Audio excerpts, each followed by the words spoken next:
OIKN luncurkan peta jalan IKN untuk jadi kota yang dicintai 20 Maret. Otorita Ibu Kota Nusantara, OIKN, meluncurkan peta jalan IKN untuk menjadi kota yang dicintai, Lovable City, pada 20 Maret yang bertepatan dengan International Day of Happiness. Nanti pada tanggal 20 Maret kami meluncurkan apa yang disebut peta jalan untuk Lovable City, kata Kepala OIKN Bambang Susantono dalam diskusi daring yang dipantau di Jakarta, Jumat. Menurut Bambang, alasan peta jalan tersebut diluncurkan pada 20 Maret, karena tanggal tersebut merupakan International Day of Happiness. Semuanya mudah-mudahan bahagia pada 20 Maret. Kami di OIKN tidak bikin-bikin sendiri, peta jalan ini benar-benar ada studinya bagaimana membuat kota itu dicintai dan kita belajarnya dengan Finlandia, katanya lagi. Finlandia merupakan negara paling bahagia di dunia, sudah beberapa tahun mereka mencapai ranking pertama sebagai negara paling bahagia. Kami ingin mengukur setiap tahun indeks kepuasan dari masyarakat yang tinggal di IKN, kata Bambang.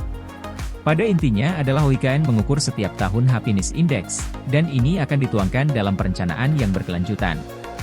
Sebagai informasi, berdasarkan lampiran Peraturan Presiden, Perpres, Nomor 63 Tahun 2022 tentang Perincian Rencana Induk Ibu Kota Nusantara menyatakan bahwa bangsa Indonesia mempunyai cita-cita menjadi bangsa yang berdaulat, maju, adil, dan makmur pada tahun 2045.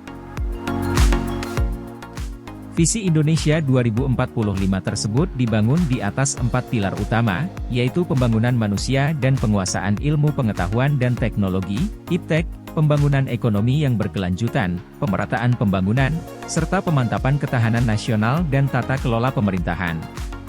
Pemindahan ibu kota negara dilakukan sebagai salah satu strategi untuk mewujudkan visi Indonesia 2045, mendorong transformasi pembangunan sosial, budaya dan ekonomi bangsa, serta mendorong percepatan pembangunan kawasan timur Indonesia melalui pertumbuhan ekonomi yang lebih inklusif dan merata. Ibu kota negara mempunyai fungsi sentral dan menjadi simbol identitas nasional untuk menunjukkan jati diri bangsa dan negara, dan gambaran masa depan bangsa Indonesia. Pemindahan ibu kota negara ke Kalimantan sejalan dengan upaya untuk mewujudkan pertumbuhan ekonomi yang lebih inklusif dan merata, salah satunya dengan membangun sebuah pusat gravitasi ekonomi baru di tengah Indonesia. Oleh karena itu, ibu kota negara yang baru perlu direncanakan dan dibangun dengan standar baru yang lebih tinggi, berkualitas, adaptif, inovatif, berkesetaraan gender dan inklusif, berkeadilan, berkelanjutan, dan bermartabat.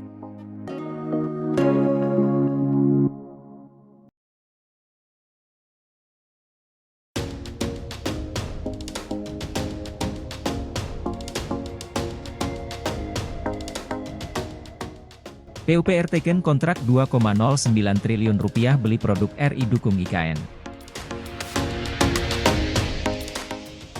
Kementerian Pekerjaan Umum dan Perumahan Rakyat, PUPR, menandatangani kontrak senilai Rp2,09 triliun untuk membeli produk dalam negeri selama pameran Business Matching 2024 yang digelar Kementerian Perindustrian, untuk mendukung pembangunan Ibu Kota Nusantara, IKN.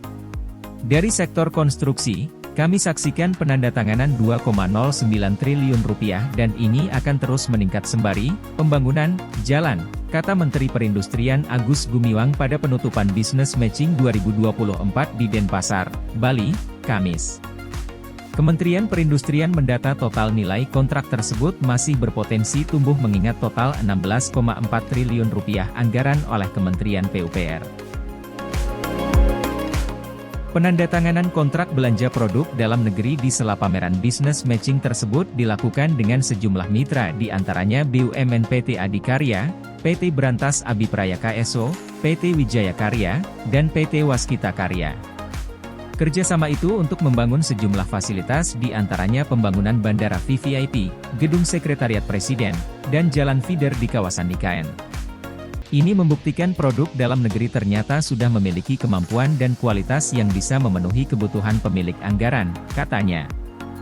Kementerian Perindustrian memfasilitasi kebutuhan produk lokal buatan anak bangsa di kawasan Ibu Kota Nusantara, IKN, melalui pameran yang mempertemukan produsen dan pemilik anggaran di Denpasar, Bali, 4 hingga 7 Maret 2024.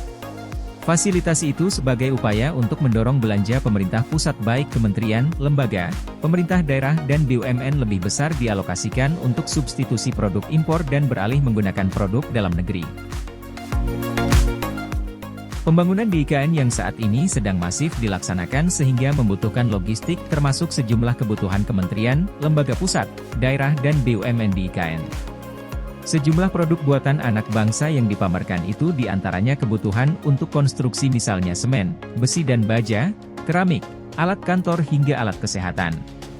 Sebelumnya, Presiden Joko Widodo meninjau pembangunan IKN, Kalimantan Timur, pada Jumat 1 Maret yang kemajuan pembangunannya sudah mencapai 74%. Kementerian Pekerjaan Umum dan Perumahan Rakyat, PUPR, menargetkan kantor Presiden di IKN bisa selesai dan dapat difungsikan pada Juni 2024 dan dapat digunakan pada upacara peringatan HUT ke-79 kemerdekaan RI.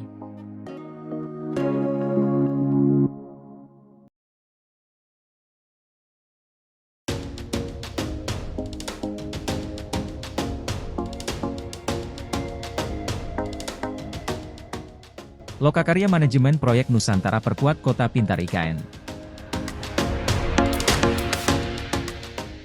Otorita Ibu Kota Nusantara, OIKN, mengungkapkan lokakarya pelatihan pengadaan manajemen proyek Nusantara yang digelar berkolaborasi dengan United States Trade and Development Agency, USDA, dalam rangka memperkuat infrastruktur serta layanan kota pintar di IKN. Lokakarya ini memperkuat esensi pertukaran pengetahuan pada pertumbuhan Nusantara. Kemitraan kami dengan United States Trade and Development Agency, USDA, merupakan bukti komitmen kami dalam meningkatkan kemampuan Otorita Ibu Kota Nusantara, OIKN, ujar Deputi Bidang Transformasi Hijau dan Digital OIKN Muhammad Ali Berawi di Jakarta, Selasa.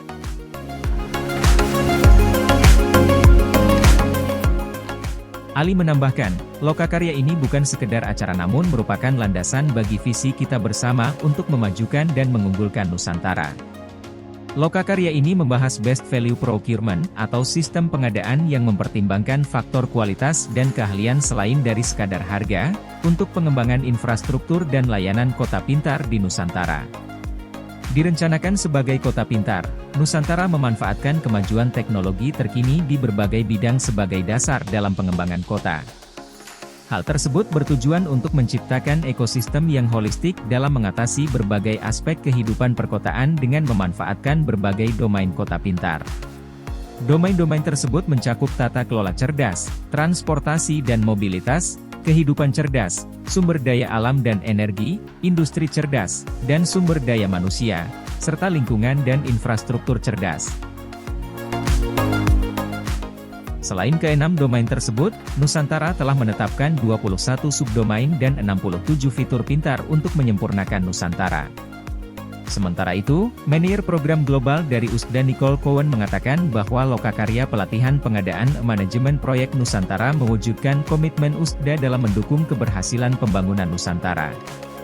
Lokakarya selama 3 hari tersebut akan memperkenalkan OIKN dan 11 instansi pemerintah lainnya pada praktik terbaik dalam pengadaan dan manajemen proyek untuk mengoptimalkan infrastruktur berkualitas tinggi untuk Nusantara, kata Nicole Cowan.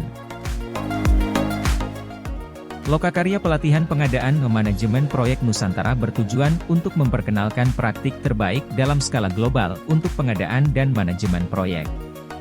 Rangkaian topik yang menjadi fokus pembahasan mencakup manajemen proyek, kemitraan pemerintah swasta, pengadaan berkelanjutan, dan pembangunan kota pintar.